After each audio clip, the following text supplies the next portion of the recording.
Halo, Assalamualaikum warahmatullahi wabarakatuh. Bertemu lagi dengan saya, Juli Jati Prambuti, dalam Ngaji Seni Rupa. Sahabat-sahabat semua, pada sesi kali ini saya akan melanjutkan topik besar kita, seni rupa modern. Sebelum nanti saya lanjutkan lagi kajian literatur seni rupa mutakhir.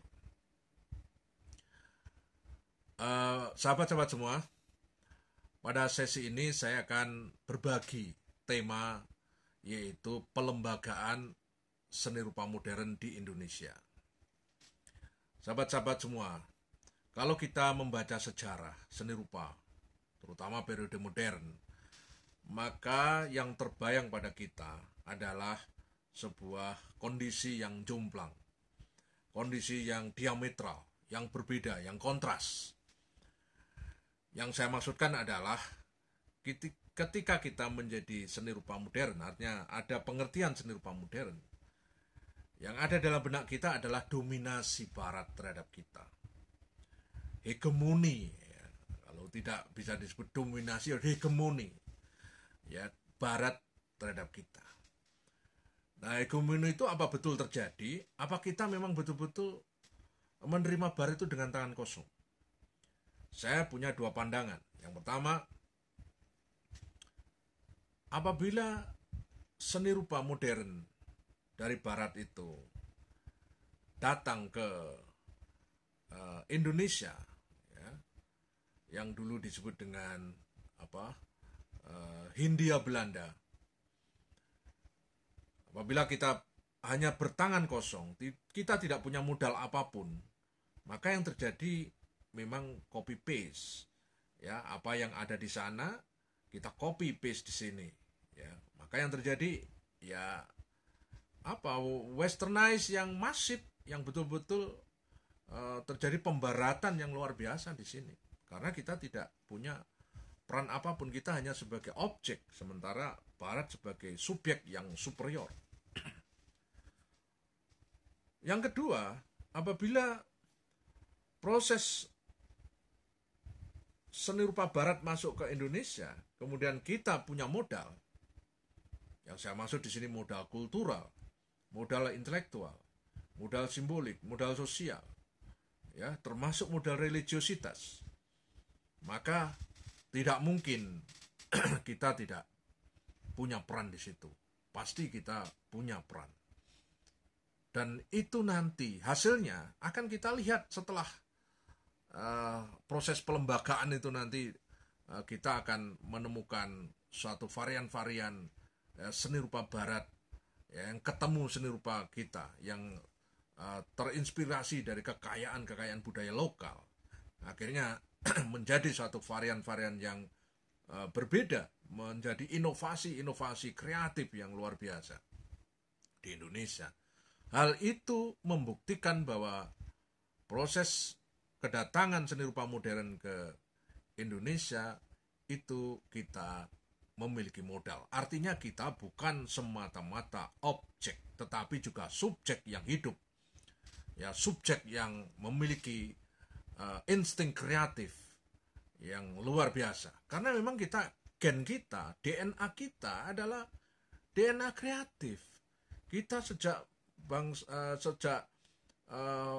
masuk pada budaya Nusantara dulu, sejak Sriwijaya sampai Majapahit atau ke belakang lagi, ya, membuktikan bahwa kita adalah bangsa yang mampu menerima, ya, kedatangan anasir-anasir asing dengan sangat luar biasa melalui proses akulturasi, asimilasi, dan sebagainya itu.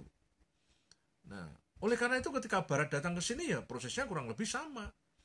Jadi tidak bisa kita hanya menerima apa adanya, ya, apa yang ada di Barat terus kita copy paste di sini, tidak. Itu juga tercemin dari perdebatan dari dua tokoh bangsa, yaitu Dr. Rajiman Widyodiningrat dan Dr. Cipto Mangunkusumo, ketika dia berdebat dalam Kongres Budi Utomo di Surakarta, kalau tidak salah, itu tahun 1908, ya. Itu terjadi perdebatan keras dua tokoh itu. Dr. Rajiman Widodiningrat ya berpandangan konservatif bahwa menjadi modern itu ya kita tetap bertolak pada apa yang kita miliki, kepribadian kita. Ya. Dari yang dimaksud kepribadian itu adalah kepribadian Jawa, ya. Jawa sentris, karena memang Dr. Rajiman itu dokter yang bertugas di Keraton Surakarta. Ya. Kemudian yang lain bertolak belakang, Dr. Cipto Mangunkusumo melihat lain. Dia justru menjadi modern itu harus bersekutu dengan Barat, metode Barat. Dalam arti Barat itu yang dimaksud adalah sains, ya, ilmu pengetahuan modern. Dengan berdasarkan pada rasionalitas ilmu pengetahuan itu, bagi tesisnya Dr. Cipto Mangunkusumo, ya, maka akan punya peluang ya kita menjadi bangsa yang maju. Perdebatan dua tokoh itu yang kemudian nanti terus menghantui, menginspirasi pada pergerakan selanjutnya, ya, pada nanti pada Budi Utomo, pada Sumpah Pemuda, kemudian pendirian partai-partai modern, lalu kemudian juga sampai pendirian Taman Siswa tahun 1922, ya, juga nanti pada gerakan yang dipicu oleh Sujoyono dan kawan-kawan melalui Persagi, ya. Kemudian juga sebelumnya juga di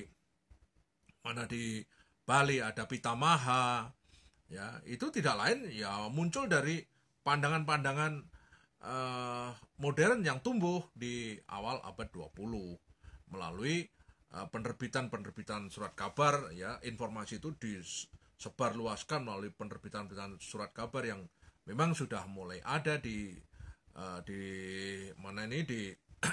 tanah jajan Belanda yang disebut dengan Hindia Belanda ini, ya, melalui surat kabar yang ya tumbuh saat itu di akhir abad 19, ya, awal abad 20. Itu penerbitan pers itu sudah mulai muncul dan dibaca, diakses oleh para ningrat, para kalangan elit di Jawa maupun di luar Jawa. Sahabat-sahabat semua, coba kita lihat ke belakang sedikit dalam sejarah, ya. Karena kalau kita membaca sejarah itu tidak mungkin membaca seni rupa itu hanya berkaitan dengan karya, dengan seniman, dengan peristiwa kesenian itu sendiri. Tidak bisa.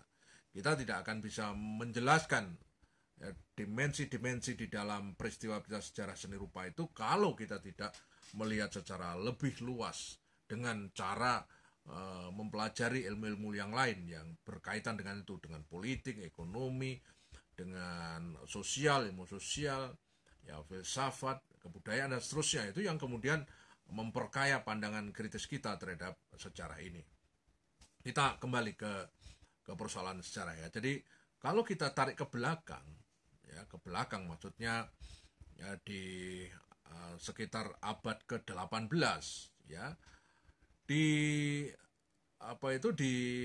terutama di Batavia itu memang didesain sebagai kota yang merupakan representasi kemajuan, ya, peradaban Barat, ya, di tanah jajahan. Karena kenapa perlu membangun kota-kota besar di tanah jajahan di Hindia Belanda? Ya, tidak lain dan tidak bukan itu juga untuk menopang modernisasi yang terjadi di Belanda sendiri. Karena semua ekonomi, basis ekonomi itu justru dibangun di Indonesia, di Hindia Belanda. Dibangunlah pabrik-pabrik, ya, yang memproduksi misalkan kayak gula, ya, itu yang kemudian dijadikan komoditas ekonomi yang bernilai ekspor, diperjualbelikan di Eropa, akhirnya menjadi komoditas kopi, ya, teh, ya, dan seterusnya. Maka kalau kemudian di Jawa, di Sumatera bertaburan kebun-kebun yang peninggalan Belanda, tidak lain dan tidak bukan karena di wilayah Hindia Belanda ini adalah basis ekonomi modernisasi di Eropa, khususnya Belanda.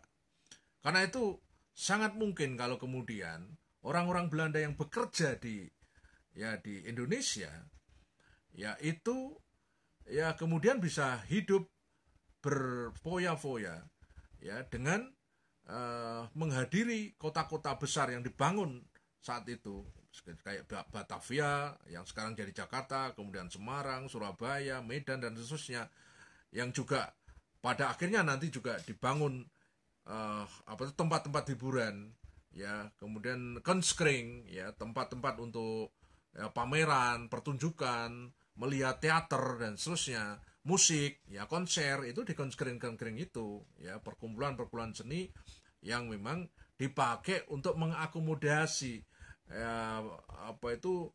seni-seni yang disenangi oleh kaum elit di situ. Nah, sahabat-sahabat semua, pada awal abad 20 itu memang terjadi perubahan sosial yang signifikan ya, karena adanya politik etis yang memang dibuka oleh Belanda, karena memang kalau tidak seperti itu maka penopang modernisasi di Belanda itu akan runtuh, karena kalau rakyat di jajahan itu tidak diberi akses untuk menjadi masyarakat yang bisa membantu progresivitas perkembangan peradaban modern ya, maka Belanda bisa sangat bisa terancam eksistensinya. Mengingat di Belanda sendiri tanahnya tidak luas, juga hampir 3/4 atau separuh dari negeri itu di bawah permukaan laut ya. Kemudian juga penduduknya tidak sebesar yang ada di daerah jajahan, maka dia tidak mau harus memberikan akses untuk menjadikan tanah jajahan juga memiliki kemajuan di situ. Nah, nanti kemajuan di bidang apa saja yang diperlihatkan atau dibangun ya di Hindia Belanda, nanti kita akan bicarakan pada video selanjutnya. Sahabat-sahabat semua, pada poin yang terakhir dalam sesi ini saya ingin katakan bahwa seni rupa modern itu ya tidak lepas dari perdebatan wacana intelektualitas yang berkembang sejak awal abad 20 ya.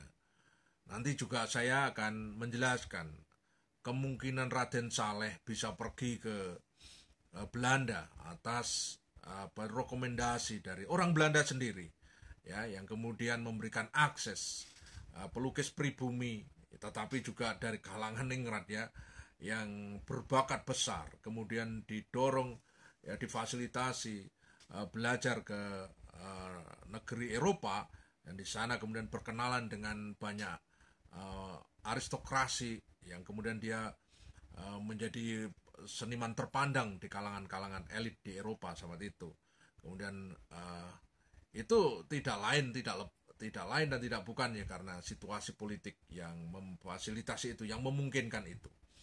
Nah, saya nanti juga akan menjelaskan bagaimana Batavia yang kemudian menjadi kota modern yang memungkinkan proses modernitas itu terjadi secara masif ya, dengan dibangunnya Stovia, lalu Kunstkring ya, Batavia Kunstkring itu sangat memiliki peranan ya, menjadi awal dari api modernisasi kebudayaan di Indonesia ini terjadi.